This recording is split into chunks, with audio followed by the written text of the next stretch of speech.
نحمده ونستعينه ونستغفره ونعوذ بالله من شرور أنفسنا ومن سيئات أعمالنا من يهد الله فلا مضل له ومن يضلل فلا هادي له وأشهد أن لا إله إلا الله وحده لا شريك له وأشهد أن محمدا عبده ورسوله أرسله بالهدى ودين الحق ليظهره على الدين كله ولو كره المشركون اللهم صل على محمد وعلى آل محمد كما صليت على إبراهيم وعلى آل إبراهيم إنك حميد مجيد اللهم بارك على محمد وعلى آل محمد كما باركت على إبراهيم وعلى آل إبراهيم إنك حميد مجيد أما بعد فإن خير الحديث كتاب الله وخير الهدي هدي محمد صلى الله عليه وسلم وشر الأمور محدثاتها وكل محدثة بدعة وكل بدعة ضلالة وكل ضلالة في النار يا أيها الذين آمنوا اتقوا الله حق تقاته ولا تموتن إلا وأنتم مسلمون أعوذ بالله من الشيطان الرجيم بسم الله الرحمن الرحيم يا أيها الذين آمنوا لا تتبعوا خطوات الشيطان ومن يتبع خطوات الشيطان فإنه يأمر بالفحشاء والمنكر ولولا فضل الله عليكم ورحمته ما زكى منكم من أحد أبدا ولكن الله يزكي من يشاء والله سميع أليم. സ്നേഹം നിറഞ്ഞ സത്യവിശ്വാസികളെ, സഹോദരിമാരെ, ജീവിതത്തിൻ്റെ എല്ലാ സന്ദർഭങ്ങളിലും എല്ലാ മേഖലകളിലും പ്രപഞ്ച സൃഷ്ടാവും നിയന്താവും നമ്മെ അങ്ങേയറ്റം സ്നേഹിക്കുന്ന അള്ളാഹുവിൻ്റെ വിധിവിലക്കുകൾ കഴിവിൻ്റെ പരമാവധി സൂക്ഷിച്ച് ജീവിക്കണമെന്ന് എന്നോടും നിങ്ങളോടും ഉണർത്തുന്നു, വസിയത്ത് ചെയ്യുന്നു. അല്ലാഹു സുബ്ഹാനഹു വ തആല നമുക്ക് ഓരോരുത്തർക്കും അതിനുള്ള തൗഫീക്ക് പ്രദാനം ചെയ്യുമാറാവട്ടെ. സഹോദരങ്ങളെ, നമുക്ക് നൽകപ്പെട്ട ഈ നൈമിഷികമായ ജീവിതം ഏറ്റവും വലിയ ഒരനുഗ്രഹമാണ്, ഒപ്പം തന്നെ വലിയ പരീക്ഷണമാണ്. നമുക്കൊക്കെ അറിയുന്ന കാര്യമാണ്. ഓരോ വ്യക്തിയുടെയും ജീവിതത്തിൽ വ്യത്യസ്തമായിട്ടുള്ള പരീക്ഷണങ്ങൾ വ്യത്യസ്തമായ സന്ദർഭങ്ങളിൽ നിരന്തരം ഉണ്ടായിക്കൊണ്ടിരിക്കും. ഇപ്പം ആളുകൾ പറയും, നിങ്ങൾക്ക് മനസ്സിലാവില്ല, ഏറ്റവും കൂടുതൽ പരീക്ഷിക്കപ്പെടുന്നത്, പ്രയാസങ്ങൾ അനുഭവിക്കുന്നത് ഞാനാണ്. ഈ ലോകത്ത് അള്ളാഹു എന്നെ പരീക്ഷണത്തിന് മാത്രമായി സൃഷ്ടിച്ചതാണോ എന്ന് പോലും എനിക്ക് തോന്നിപ്പോകുന്നു എന്ന് പല സുഹൃത്തുക്കളും അവരുടെ പ്രയാസങ്ങൾ കൊണ്ട് പറയാണ്. എന്നാൽ നമ്മൾ മനസ്സിലാക്കേണ്ടത് ഇത് ആപേക്ഷികമാണ്. എന്റെ വേദന, എന്റെ സന്തോഷത്തൊക്കെ എന്റെ വ്യക്തിപരമായ അനുഭവങ്ങളാണ്. എനിക്ക് പരീക്ഷണങ്ങൾ ഉണ്ടാവുന്ന ഘട്ടത്തിൽ ആ പരീക്ഷണങ്ങളുടെ തീവ്രത എനിക്ക് തോന്നുന്നതാണ് ഞാൻ പറയുന്നത്. എന്നാൽ മനുഷ്യ ജീവിതത്തിൽ 24 മണിക്കൂറും ഇടപെടാനും മനുഷ്യനെ വഴി തെറ്റിക്കാനും വേണ്ടി ഒരു സൃഷ്ടിയെ അള്ളാഹു നിയോഗിച്ചിട്ടുണ്ട് എന്നുള്ള യാഥാർത്ഥ്യം, അത് നമ്മൾ വിസ്മരിക്കാൻ പാടില്ല. എപ്പോഴും നമുക്ക് ഓർമ്മ ഉണ്ടാവേണ്ട കാര്യം അതാണ്. അള്ളാഹുവിന്റെ ദിക്റിൽ നിന്ന്, അള്ളാഹുവിന്റെ ചിന്തയിൽ നിന്ന് മനുഷ്യനെ അകറ്റുക എന്നുള്ളതാണ് അവന്റെ ഏറ്റവും വലിയ അജണ്ട. അവൻ നമ്മുടെ ശത്രുവാണ് എന്നുള്ള ഒരു ബോധം നമുക്കുണ്ടാവണം. കാരണം പിശാച് ആഗ്രഹിക്കുന്നത് എന്താണ്? സത്യവിശ്വാസികളായ നല്ലവരായിട്ടുള്ള ആളുകൾ ദുർവൃത്തികളിൽ അകപ്പെട്ട് കാണാനാണ് അവൻ ആഗ്രഹിക്കുന്നത്. നല്ല മനുഷ്യന്മാർ കേടുവരിക എന്നുള്ളതാണ് അവന്റെ അജണ്ട. ചീത്തയായ ആൾ ആൾറെഡി ചീത്തയാണ്, ഇനി അവനെ ചീത്ത ആക്കേണ്ടതില്ല. അതുകൊണ്ട് വിവിധ മാർഗത്തിലുള്ള പരിശ്രമങ്ങൾ മനുഷ്യനെ വഴിതെറ്റിക്കാൻ വേണ്ടി ഇബ്ലീസ് ശൈത്താൻ നടത്തും എന്ന് ഖുർആൻ പറയാണ്. യാ അയ്യുഹല്ലദീന ആമനൂ ലാ തത്തബിഉ ഖുതുവാതിശ് ശൈത്വാൻ വമൻ യത്തബിഉ ഖുതുവാതിശ് ശൈത്വാൻ ഫഇന്നഹു യഅ്മുറു ബിൽ ഫഹ്ശാഇ വൽ മുൻകർ വലൗലാ ഫളലുല്ലാഹി അലൈക്കും വറഹ്മതുഹു മാ സകാ മിൻകും മിൻ അഹദിൻ അബദാ വലാകിന്ന അല്ലാഹ യുസക്കി മൻ യശാഉ വല്ലാഹു സമീഉൻ അലീം. നമുക്കൊക്കെ സുപരിചിതമായിട്ടുള്ള സൂറത്തുൻ നൂറിലുള്ള 21-ാമത്തെ വചനമാണ് ഞാൻ ഓതിക്കേൾപ്പിച്ചത്. വളരെ സ്നേഹത്തോടുകൂടി നമ്മുടെ സൃഷ്ടാവായ അല്ലാഹു നമ്മെ അഭിസംബോധന ചെയ്യാണ്. വിശ്വസിച്ചവരെ, വിശ്വാസികളോടുള്ള അഭിസംബോധന എന്താ അല്ലാഹു പറയുന്നത്? നിങ്ങൾ പിശാചിന്റെ മാർഗങ്ങളെ, കാലടിപ്പാതകളെ പിൻപറ്റാൻ പാടില്ല. കാലടികളെ നിങ്ങൾ പിൻപറ്റരുത്, പിൻപറ്റിപ്പോകും. അതുകൊണ്ടാണ് പിൻപറ്റരുത് എന്ന് പറഞ്ഞത്. ഇനി ആരെങ്കിലും പിശാചിന്റെ കാലടികളെ, മാർഗങ്ങളെ പിൻപറ്റുന്നതായാൽ തീർച്ചയായും അവരോട് പിശാച് കൽപ്പിക്കുന്നത് നീചവൃത്തിക്കും ദുരാചാരത്തിനും വേണ്ടി, മനുഷ്യരെ വഴിതെറ്റിക്കുക എന്നുള്ളതാണ് അവന്റെ അജണ്ട. അപ്പൊ അതിനു വേണ്ടിയിട്ടാണ് ദുരാചാരത്തിലേക്ക്, ദുർവൃത്തിക്കും മ്ലേച്ഛമായ പ്രവർത്തനങ്ങളിലേക്ക് മനുഷ്യനെ റിക്രൂട്ട് ചെയ്യുക എന്നുള്ളതാണ് പിശാചിന്റെ ഡ്യൂട്ടി. അള്ളാഹുവിന്റെ ദയയും കാരുണ്യവും നിങ്ങളിൽ ഇല്ലായിരുന്നെങ്കിൽ, അള്ളാഹു സുബ്ഹാനഹു വ തആല നമ്മോട് ദയയും കാരുണ്യവും വർഷിച്ചിട്ടില്ലായിരുന്നെങ്കിൽ നിങ്ങളിൽ നിന്ന് ഒരാളും തന്നെ ഒരിക്കലും പരിശുദ്ധപ്പെടുമായിരുന്നില്ല. നമ്മൾ സൂക്ഷ്മതയോടുകൂടി, സംസ്കരണത്തോടുകൂടി ജീവിക്കാനുള്ള തൗഫീക്ക് അള്ളാഹു അവന്റെ പ്രത്യേകമായ ഔദാര്യത്തിൽ നിന്ന്, കാരുണ്യത്തിൽ നിന്ന് സഹോദരങ്ങളെ നമുക്ക് നൽകുകയാണ് എന്നാണ് ഖുർആൻ പറയുന്നത്. എന്നാൽ അവൻ ഉദ്ദേശിക്കുന്നവരെ അള്ളാഹു പരിശുദ്ധപ്പെടുത്തുന്നു. അപ്പൊ അള്ളാഹു ഉദ്ദേശിക്കുന്ന ആളുകളെയാണ് അള്ളാഹ് സംസ്കരിക്കുക. അള്ളാഹുവിന്റെ മശീഅത്താണ് ഇവിടെ നടപ്പിലാക്കുക. അള്ളാഹു എല്ലാം കേൾക്കുന്നവനും അറിയുന്നവനുമാണ്. എന്താണ് ഈ ആയത്ത് നമ്മോട് ഉണർത്തുന്ന കാര്യം? സഹോദരങ്ങളെ, പിശാചിന്റെ ഉപദേശങ്ങൾ സ്വീകരിക്കുന്ന ഒരാൾക്ക് വലിയ വിപത്ത് സംഭവിക്കും. ആദം നബി അലൈഹിസ്സലാമിനെയും ഹവ്വായെയും വഴിതെറ്റിക്കാൻ വേണ്ടിയിട്ട് എന്താണോ പിശാച് ചെയ്തത്, അത് തന്നെയാണ് മനുഷ്യ സമൂഹത്തെ ഒന്നടങ്കം വഴിതെറ്റിക്കാൻ വേണ്ടി അവൻ ചെയ്തുകൊണ്ടിരിക്കുന്നത്. അതിലൊന്നാമത്തെ സംഗതി മാർഗഭ്രംശം സംഭവിപ്പിക്കുക, ഹിദായത്തിൽ നിന്ന് വഴിതെറ്റിക്കുക എന്നുള്ളതാണ്. ഈമാൻ നഷ്ടപ്പെടുത്തുക എന്നുള്ളതാണ്. അഖീദയിൽ മാലിന്യം കലർത്തുക എന്നുള്ളതാണ്. എന്തായിരിക്കും അതിന്റെ റിസൾട്ട്? നരകത്തിലേക്ക് തള്ളിവിടുക. അവൻ പറയുന്ന കാര്യങ്ങൾ നമ്മൾ സ്വീകരിക്കുന്നത് മുഖേന നമുക്ക് സംഭവിക്കാൻ പോകുന്നത് നമ്മൾ നരകത്തിലെത്തിപ്പെടും. പക്ഷെ ഇന്നീ നാസിഹുൻ അമീൻ, ഞാൻ നിങ്ങളുടെ വ്യക്തമായ ഗുണകാംക്ഷിയാണ് എന്നാണ് അവൻ നമ്മോട് പറയാ. ഒരു തെറ്റായ കാര്യം നല്ലതായിട്ട് അവൻ തോന്നിപ്പിച്ചു തരും.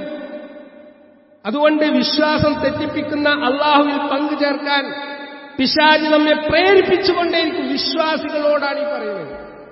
നമ്മുടെ വിശ്വാസത്തിൽ മാലിന്യം കലർത്തുക എന്ന് പറഞ്ഞാൽ നമ്മൾ ഒരിക്കലും വിചാരിക്കേണ്ടതില്ല ഞാനൊന്നും ശിർക്ക് ചെയ്യൂലെന്ന്. തൗഹീദുള്ള അഖീദ കറക്റ്റായ ഒരു മനുഷ്യനെ വഴിതെറ്റിക്കാനുള്ള ആ പണിയാണ് അവൻ ആദ്യം ചെയ്യുക. അതിന് കിട്ടുന്നില്ല എങ്കിൽ വേറെ പണി നോക്കൂ. വമാ ഉമിറൂ ഇല്ലാ ലിയഅ്ബുദുല്ലാഹ് മുഖ്ലിസീന ലഹുദ്ദീൻ, അള്ളാഹുവിന് നിഷ്കളങ്കമായി അനുസരണം അർപ്പിച്ചുകൊണ്ട് അവനെ ആരാധിക്കുവാനല്ലാതെ അവരോട് കൽപ്പിച്ചിട്ടില്ല. നമ്മുടെ തവക്കുൽ അള്ളാഹിനോടാണ് വേണ്ടത്. നമ്മുടെ പ്രാർത്ഥന അള്ളാഹിനോടാണ് വേണ്ടത്. നമ്മുടെ പ്രയാസങ്ങളും ദുഃഖങ്ങളും സന്തോഷങ്ങളും ആവലാദികളും നമ്മൾ ബോധിപ്പിക്കേണ്ടത് അള്ളാഹിനോട് മാത്രമാണ്. എന്നാൽ ഒരുപാട് സഹോദരന്മാര് ഹക്കജാത് ബർക്കത്ത് കൊണ്ട് അള്ളാഹ് അല്ലാത്തവരിലോട്ട് വസീല തേടുന്ന ദുരന്തം നമ്മൾ നേർക്കാഴ്ചയായിട്ട് കാണുകയാണ്. ആ സഹോദരങ്ങൾ അങ്ങനെ തിരുത്താൻ പോയിട്ടുണ്ടെങ്കിൽ അള്ളാഹുവിലേക്ക് അടുപ്പിക്കാൻ വേണ്ടിയിട്ടാണ് ഞങ്ങൾ അവരോട് ഇസ്തിഗാസ ചെയ്യുന്നത് എന്നൊരു പറയുന്നതായിട്ട് നമുക്ക് കാണാം. എന്നാൽ വിശുദ്ധ ഖുർആൻ സൂറത്ത് സുമറിൽ കാണാൻ പറ്റും, അള്ളാഹുവിലേക്ക് ഒരു അടുപ്പിക്കാൻ വേണ്ടിയല്ലാതെ അവർ ഇവരെ വിളിച്ചു തേടുന്നില്ല. ഇതേ കാര്യം തന്നെ സൂറത്തുൽ സുമറിൽ 2-3 ആയത്തുകളിൽ നമുക്ക് കാണാൻ പറ്റും. ഇതെന്തിനാ പറയുന്നത്? അള്ളാഹു ഏകനാണ്, അവൻ മാത്രമാണ് ആരാധ്യൻ. അവനോട് മാത്രമേ നമ്മുടെ സങ്കടങ്ങളും ദുഃഖങ്ങളും സന്തോഷങ്ങളും നമുക്ക് പറയാനുള്ള അധികാരമുള്ളൂ. ഇയ്യാക നഅ്ബുദു വ ഇയ്യാക നസ്തഈൻ. ഇത്ര കൃത്യമായിട്ട് ഒരു ദിവസം എത്ര തവണയാണ് നാം ഇയ്യാക നഅ്ബുദു വ ഇയ്യാക നസ്തഈൻ എന്ന് പറയുന്നത്? ഞാൻ സഹായം ചോദിക്കുന്നത്, ഞാൻ പ്രാർത്ഥിക്കുന്നത് എന്റെ രക്ഷിതാവായ അള്ളാഹിനോട് മാത്രമാണ്. പിശാച് മനുഷ്യനെ വഴിതെറ്റിക്കാൻ വേണ്ടി സ്വീകരിക്കുന്ന മാർഗങ്ങൾ എന്താണ്? ഒന്ന്, മോശപ്പെട്ട ചിന്തകൾ, മോശപ്പെട്ട ആഗ്രഹങ്ങൾ, സംശയങ്ങൾ വിശ്വാസിയുടെ മനസ്സിലിട്ട് തരിക. വേണ്ടാത്ത ദുഷിച്ചതായിട്ടുള്ള ചിന്ത, ബാഡ് തോട്ട്സ് എന്ന് നമ്മൾ പറയും. മോശപ്പെട്ട ചിന്ത, വൃത്തികെട്ട ചിന്ത. ആ ചിന്ത വരുമ്പോൾ നമ്മൾ മനസ്സിലാക്കണം, പൈശാചികത എന്നിലേക്ക് വന്നിട്ടുണ്ട്, പിശാച് ഇടപെടുന്നുണ്ട്. ശരിയായ കാര്യം തെറ്റായിട്ടും തെറ്റായ കാര്യം ശരിയായിട്ടും തോന്നിപ്പിക്കാനുള്ള പ്രചോദനം അവൻ നടത്തിക്കൊണ്ടിരിക്കുന്നു. നല്ലൊരു കാര്യത്തിന് പോകുമ്പോൾ അവിടുന്ന് ഒരു വലിക്കും, ചീത്തയായ ഒരു കാര്യത്തിന് പ്രൊമോട്ട് ചെയ്യും. ഇതോ ചെയ്യുന്ന പണിയാണ്. മനുഷ്യന്റെ മനസ്സിൽ പേടിയും ഉത്കണ്ഠയും ബേജാറും അലസതയും മടിയും ഉണ്ടാക്കുക എന്നുള്ള അവന്റെ ഡ്യൂട്ടിയാണ്. ഒരു നല്ല കാര്യത്തിന് വേണ്ടി ഇറങ്ങിപ്പുറപ്പെടും, ഇപ്പൊ പോണ്ട, അവിടെ നിൽക്കുക. ഒരു തരം അലസത ഉണ്ടാക്കുക. അതുകൊണ്ടാണ് പ്രവാചകൻ സല്ലല്ലാഹു അലൈഹി വസല്ലം അലസതയിൽ നിന്ന്, മടിയിൽ നിന്ന്, ആലസ്യത്തിൽ നിന്ന് അല്ലാഹു സുബ്ഹാനഹു വ തആലയോട് രക്ഷ തേടാൻ വേണ്ടി പ്രാർത്ഥന പഠിപ്പിച്ചിരിക്കുന്നത്. ഡയറക്റ്റ് ആയിട്ടല്ല എപ്പോഴും പിശാച് വരിക, ഇൻഡയറക്റ്റ് ആയിട്ടല്ല. ഭൗതികമായ സുഖസൗകര്യങ്ങളിൽ ആർമാദിക്കാൻ വേണ്ടി മനുഷ്യനെ പ്രേരിപ്പിക്കുന്നു. അപ്പൊ അല്ലാഹു സുബ്ഹാനഹു വ തആലയുടെ വിളിയിലേക്ക് വരാൻ വേണ്ടിയിട്ട് കൽപ്പിക്കപ്പെട്ടാൽ, ഉദാഹരണമായിട്ട് ബാങ്ക് പള്ളിയിൽ നിന്ന് കൊടുത്തുകൊണ്ട് നേരെ അടുത്താണ് വീട്, കുറച്ച് കഴിഞ്ഞിട്ട് പോവാ, ഇപ്പൊ അതാണ് പൂർത്തിയാക്കിയാണ്. ഈ രൂപത്തിൽ മനുഷ്യനെ സുഖാസ്വാദനങ്ങളിലേക്ക്, ഭൗതിക സുഖങ്ങളിലേക്ക്, ആഡംബരങ്ങളിലേക്ക് അവൻ പ്രമോട്ട് ചെയ്യും. പിന്നെന്താ? സാമൂഹ്യമായിട്ട് സ്വാധീനിക്കും. നല്ല കാര്യം ഷെയർ ചെയ്യാൻ എന്നുള്ള നിലക്കാണ് നമ്മൾ സോഷ്യൽ മീഡിയ അല്പം ഉപയോഗിക്കുക, അല്ലെ? ഒരു നല്ല ഖുതുബ, അല്ലെങ്കിൽ നല്ല ഒരു കോട്ടിങ്, അല്ലെങ്കിൽ ഒരു നല്ല 2 മിനിറ്റുള്ള ഒരു പ്രഭാഷണം ഒരാൾക്ക് കൊടുക്കാൻ വേണ്ടിയിട്ടാവും നമ്മൾ ആ മൊബൈൽ ഓപ്പൺ ചെയ്ത് അതെന്നെ നമുക്ക് കിട്ടിയിട്ടുണ്ടാവുക. പക്ഷേ കുറച്ച് കഴിയുമ്പോൾ കാണാം അത് അപ്പുറത്തേക്ക് പോകും. വെളുക്കാന്ന് വെച്ചു പാണ്ടാവുക എന്ന് പറഞ്ഞാൽ അതിന് അവന്റെ ചിന്ത മാറ്റുന്നു, സാമൂഹ്യമായി സ്വാധീനിക്കും. പ്രത്യേകിച്ച് സാമൂഹ്യ മാധ്യമങ്ങൾ, സോഷ്യൽ മീഡിയ. ഇന്നത്തെ കാലഘട്ടത്തിൽ മോശപ്പെട്ട വൃത്തികെട്ട അശ്ലീലങ്ങൾ കാണാനുള്ള പ്രേരണ എന്നിലും നിങ്ങളിലും ഉണ്ടാക്കാൻ പിശാചിന് സാധിക്കും. മനുഷ്യന്റെ രക്തം സഞ്ചരിക്കുന്ന മാർഗത്തിൽ കൂടി പിശാച് സഞ്ചരിക്കുന്നു എന്ന് റസൂൽ സല്ലല്ലാഹു അലൈഹി വസല്ലം പഠിപ്പിച്ചിട്ടുണ്ടെങ്കിൽ അത് ശരിയാണ്. പിന്നെന്താ റൂട്ട്? ദേഷ്യം, പക, അഹംഭാവം, ലൈംഗികമായ അരാജകത്വം, ഇതൊക്കെ അവന്റെ സ്ഥിതിയാണ്. നല്ല ഭക്തനായ ഒരു മനുഷ്യനാണ്, മൂപ്പരൊരിക്കലും ചെയ്യൂല, ശരിയാണ്. എന്നാൽ ആ ഭക്തനായ പള്ളിയിൽ കൃത്യമായിട്ട് വരുന്ന തഹജ്ജുദ് നിസ്കരിക്കുന്ന, ജീവിതത്തിന്റെ വ്യത്യസ്ത മേഖലകളിൽ സൂക്ഷ്മത പാലിക്കുന്ന ആ മനുഷ്യനെ എങ്ങനെ പിടിക്കാൻ പറ്റും? പിശാചും സംഘവും. പിശാചിനൊരു ബറ്റാലിയൻ ഉണ്ട്. ഇത് ബറ്റാലിയൻ എന്നൊക്കെ പറയുമ്പോൾ ഇത് ഞാൻ പറയുന്ന കാര്യമില്ല, വിശുദ്ധ ഖുർആനിലെ ആയത്തിൽ പറയുന്ന കാര്യമാണ്. പ്രവാചകൻ സല്ലല്ലാഹു അലൈഹി വസല്ലം പഠിപ്പിച്ച കാര്യമാണ്. ഒരു മനുഷ്യനെ വഴിതെറ്റിക്കാൻ പറ്റുന്ന റൂട്ട് ഏതാണെന്ന് കൃത്യമായിട്ട് അവർ തമ്മിൽ ഡിസ്കസ് ചെയ്യുന്നുണ്ട്, അവർ തമ്മിൽ ചർച്ച ചെയ്യുന്നുണ്ട്. എന്നിട്ട് ഒരാൾക്ക് പറ്റുന്ന അന്നം, ഒരാൾക്ക് പറ്റുന്ന ആ ഒരു ഇര എന്താണെന്നുള്ളത് അവർ ഇട്ടുകൊടുക്കും. അതിലോ പോയി പെടും. അതുകൊണ്ട് വിശ്വാസപരമായി അരാജകത്വത്തിലേക്ക് കൊണ്ടുപോവുക, ഭിന്നിപ്പുണ്ടാക്കുക, സംശയം ജനിപ്പിക്കാം, ഭയം ഉണ്ടാക്കുക, മടി ഉണ്ടാക്കുക, ഇതൊക്കെ അവന്റെ പണിയാണ്. വാശി, ഞാൻ വിട്ടുകൊടുക്കൂല, അല്ലേ? വാശി ഉണ്ടാക്കുക. സ്വന്തം ബ്ലഡ് റിലേഷൻസിലുള്ള രക്തബന്ധത്തിൽപ്പെട്ട ആളുകളോട് പിണങ്ങി നിൽക്കുകയാണ്. റമദാൻ ആഗതമാവുന്നു, ഇതുവരെ നന്നായിട്ടില്ല, ഓൻക്ക് മരിച്ചു പോകണമെന്നുള്ള ചിന്തല്ല. സഹോദരന്മാരെ, ആരായി വാശി ഉണ്ടാക്കുന്നത്? ആരാണ് ഇത്തരത്തിലുള്ള തർക്കം ഉണ്ടാക്കുന്നത്?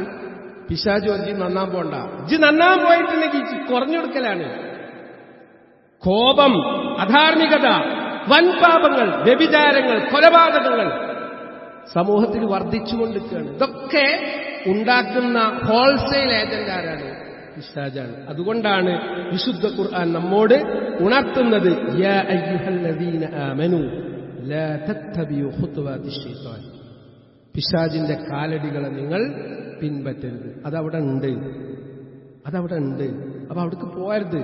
അപ്പൊ ആ റൂട്ടിലേക്ക് നമ്മൾ പ്രവേശിച്ചിട്ടുണ്ടെങ്കിൽ നമ്മൾ വഴിതെറ്റിക്കപ്പെടും. അതുകൊണ്ട് അള്ളാഹുവിന്റെ പ്രവാചകൻ സല്ലല്ലാഹു അലൈഹി വസല്ലം നമ്മെ ഉണർത്തി, ഇന്നല്ലാഹ ലാ യൻദുറു ഇലാ സുവരിക്കും വഅംവാലിക്കും വലാകിൻ യൻദുറു ഇലാ ഖുലൂബിക്കും വഅഅ്മാലിക്കും. അള്ളാഹു നിങ്ങളുടെ രൂപത്തിലേക്കോ സമ്പത്തിലേക്കോ അല്ല നോക്കുന്നത്. നിങ്ങൾ നല്ല സൗന്ദര്യമുള്ള ആളാണോ, അല്ലെങ്കിൽ നിങ്ങൾക്ക് ഇഷ്ടം പോലെ സമ്പത്തുണ്ടോ, ഇതൊന്നുമല്ല അള്ള നോക്കുന്നത് നിങ്ങളുടെ മനസ്സിലേക്കും പ്രവർത്തനങ്ങളിലേക്കുമാണ്. അതുകൊണ്ട് സഹോദരന്മാരെ, നമ്മൾ സൂക്ഷ്മത പുലർത്തുക. പറയുന്ന ഞാനും കേൾക്കുന്ന നിങ്ങളും വഴിതെറ്റിക്കപ്പെടുന്നവരാണ്. അതുകൊണ്ട് ഒരാളെ കാണിക്കാൻ വേണ്ടി നമ്മൾ കർമ്മങ്ങൾ ചെയ്യാതിരിക്കാൻ പ്രത്യേകം ശ്രദ്ധിക്കുക. മൻ സ്വല്ലാ യുറാഅ ഫഖദ് അശ്റക വമൻ സ്വാമ യുറാഅ ഫഖദ് അശ്റക വമൻ തസദ്ദഖ യുറാഅ ഫഖദ് അശ്റക. പ്രവാചകൻ സല്ലല്ലാഹു അലൈഹി വസല്ലം പഠിപ്പിക്കുകയാണ്, ആളെ കാണിക്കാൻ വേണ്ടി ഒരാൾ നിസ്കരിച്ചാൽ അവൻ ശിർക്ക് ചെയ്തു എന്നാണ് അല്ലെ. എന്റെ നേരെ പിന്നിൽ മൗമുമായിട്ട് ഒരാൾ നിസ്കാരം നടത്താൻ വന്നിട്ടുണ്ടെങ്കിൽ എന്റെ നിസ്കാരത്തിന് ഖുശൂഉം ഖുളൂഉം പാരായണമൊക്കെ അങ്ങോട്ട് നന്നാവും. ഒറ്റക്ക് നിസ്കരിക്കുകയാണെങ്കിൽ പെട്ടെന്ന് കോഴിക്കൊത്ത് നിസ്കാരം എന്ന് പറയും, പെട്ടെന്ന് അത് തീർന്നുണ്ടാവും. നേരെ മറിച്ച് എന്റെ പിന്നിൽ ഒരാള് മൗമുമായിട്ട് നിൽക്കുന്നുണ്ട്, എനിക്ക് ബോധ്യ എന്റെ നിസ്കാരത്തിന്റെ ആ വണ്ണവും അതിന്റെ ആഴവും അതിന്റെ ഭക്തിയൊക്കെ ഉണ്ട്, സൂപ്പറാവും അല്ലെ. മൻസ്വല്ലാ യുറാഅ, ഒരാളെ കാണിക്കാൻ വേണ്ടി നിങ്ങൾ നിസ്കരിച്ചാൽ ഫഖദ് അശ്റക, അവൻ ശിർക്ക് ചെയ്തു. എന്ത് ശിർക്ക്? റിആഉൻ നാസ് എന്ന് പറഞ്ഞാൽ ഒരാളെ കാണിക്കാൻ വേണ്ടി അമലു സ്വാലിഹാത്ത് ചെയ്യാന്നുള്ളത് അള്ളാഹ്ക്ക് പങ്കു ചേർക്കുന്നതിന് തുല്യമാണ്. വമൻ സ്വാമ യുറാ, ഒരാളെ കാണിക്കാൻ വേണ്ടി ഒരാൾ നോമ്പനുഷ്ഠിച്ചാൽ ശിർക്കിൽപ്പെട്ടു. വമൻ തസ്വദ്ദഖ യുറാ, ഒരാൾ ദാനധർമ്മം ചെയ്യാൻ അല്ലെ. 4 ആള് ചെന്നൊരു വീട്ടിക്ക്, അപ്പൊ ഒരു VIP ആണ്. മൂപ്പരുള്ളപ്പോ ഞാനൊരു 5000 കൊടുത്തില്ലെങ്കിൽ ഓരെന്താ വിചാരിക്കുക? ഓരോ വിചാരം ശരിയാക്കാൻ വേണ്ടിയിട്ട് 5000 കൊടുത്തു. നേരെ മറ്റൊരു സാധു മനുഷ്യനാണ് ചെന്ന, അപ്പോ 500 കൊടുത്ത്. സംഗതി മനസ്സിലായില്ലേ? അപ്പൊ ഇങ്ങനെയുള്ള അവസ്ഥയിൽ നമ്മൾ മനസ്സിലാക്കേണ്ടത്, അവിടെ ലോകമാന്യം കടന്നു വന്നു. അള്ളാഹുവിൽ പങ്കു ചേർക്കുക എന്നുള്ള പണിയാണ് അവിടെ ചെയ്തത്. അതുകൊണ്ട് ഇത് വരാതിരിക്കാൻ നമ്മൾ പ്രത്യേകം ശ്രദ്ധിക്കണം. അള്ളാഹു സുബ്ഹാനഹു വ തആല പിശാചിനെ ശത്രുവായി കാണാനുള്ള ആ ഒരു ഭാഗ്യം നമുക്ക് അനുഗ്രഹിച്ചു നൽകുമാറാവട്ടെ.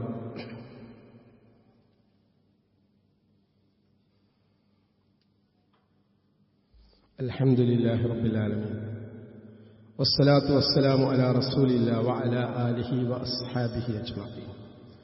യാ അയ്യുഹല്ലദീന ആമനു തഖുല്ലാഹ ഹഖ്ക തുഖാതിഹി വലാ തമൂതുന്ന ഇല്ലാ വഅൻതും മുസ്ലിമൂൻ.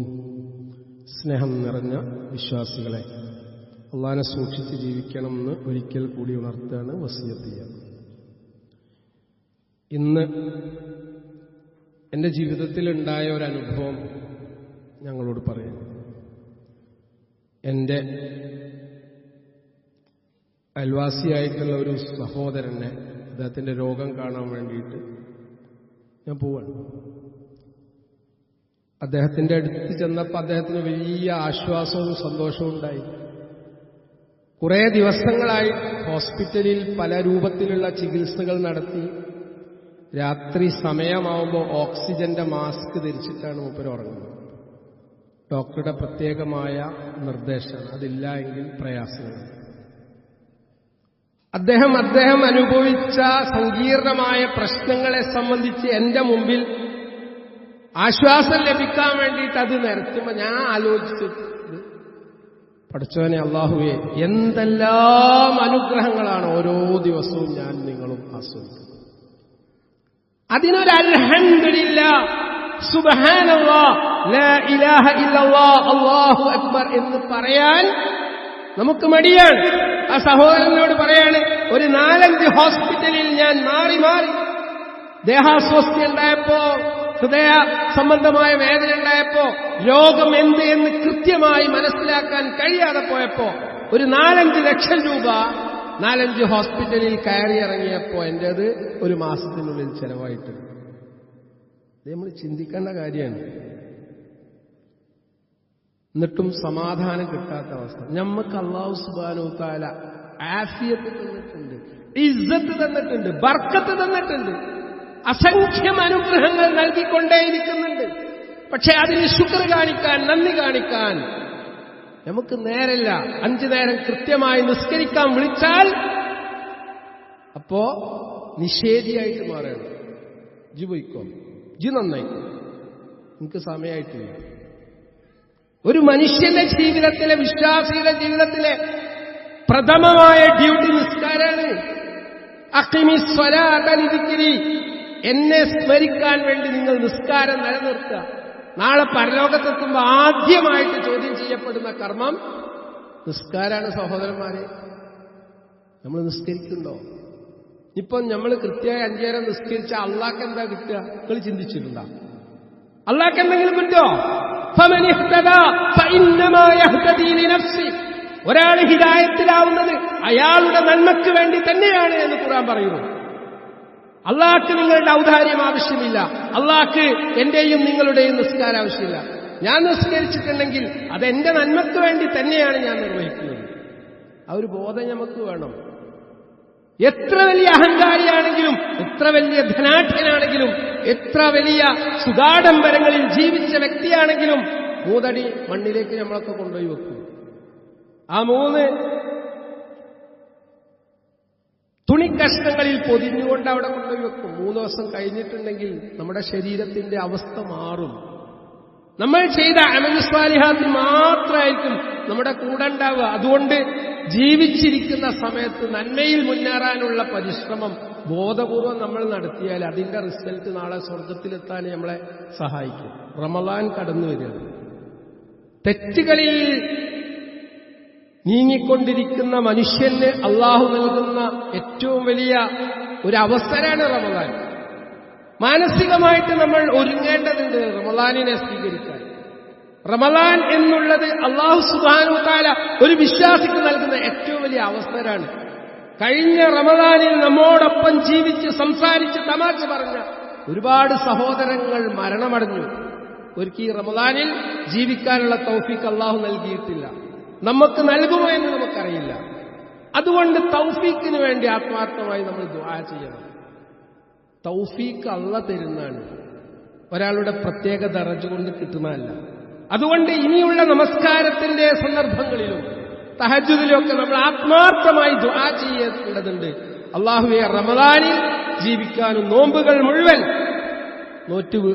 നോൽക്കാനും പുണ്യകർമ്മങ്ങൾ ചെയ്യാനുള്ള തൗഫീഖ് അല്ലാഹു നൽകട്ടെ നമുക്ക് ഓരോരുത്തരും. ഒപ്പം തന്നെ ഈ നോമ്പ് വിട്ടുപോയ, നോമ്പ് നോൽക്കാൻ സാധിക്കാതെ വന്ന ആളുകളുണ്ടാവും.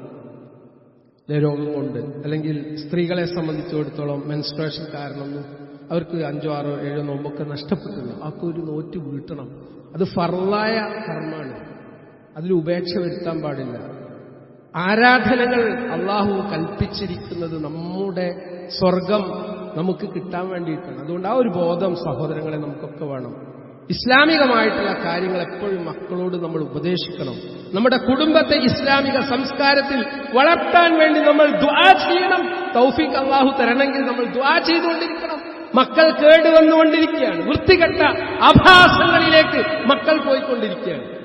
ഒരാൾക്കും നിയന്ത്രിക്കാൻ പറ്റാത്ത രൂപത്തിലുള്ള കാര്യങ്ങളാണ് ചുറ്റുപാടും നിരന്തരം നടന്നുകൊണ്ടിരിക്കുന്നത്. ഇവിടൊക്കെ അള്ളാഹുവിലേക്ക് ഖേദിച്ച് മടങ്ങാനുള്ള ഒരു ഹൃദയം മക്കൾക്ക് ഉണ്ടാവണമെങ്കിൽ, ദീനി നിഷ്ഠയുള്ള മക്കൾ വളർന്നു വരണമെങ്കിൽ വീടിനെ, കുടുംബാന്തരീക്ഷത്തെ നന്നാക്കി തീർക്കാൻ നമ്മൾ പ്രത്യേകം ജാഗ്രത പുലർത്തുകയും ആത്മാർത്ഥമായി അള്ളാഹിനോട് ദുആ ചെയ്യുകയും ചെയ്യണമെന്ന് പ്രത്യേകം ഉണർത്താൻ. അല്ലാഹു സുബ്ഹാനഹു തആല നമ്മുടെയൊക്കെ മക്കളെ ഏറ്റവും നല്ല സ്വാലിഹായ സന്താനങ്ങളായി വളർത്തുകയും ജന്നാത്തുൽ ഫിർദൗസിൽ മക്കളോടൊപ്പം പ്രവേശിക്കാനുള്ള മഹാഭാഗ്യം അള്ളാഹു നമുക്ക് ഓരോരുത്തർക്കും പ്രദാനം ചെയ്യുമാറാവട്ടെ.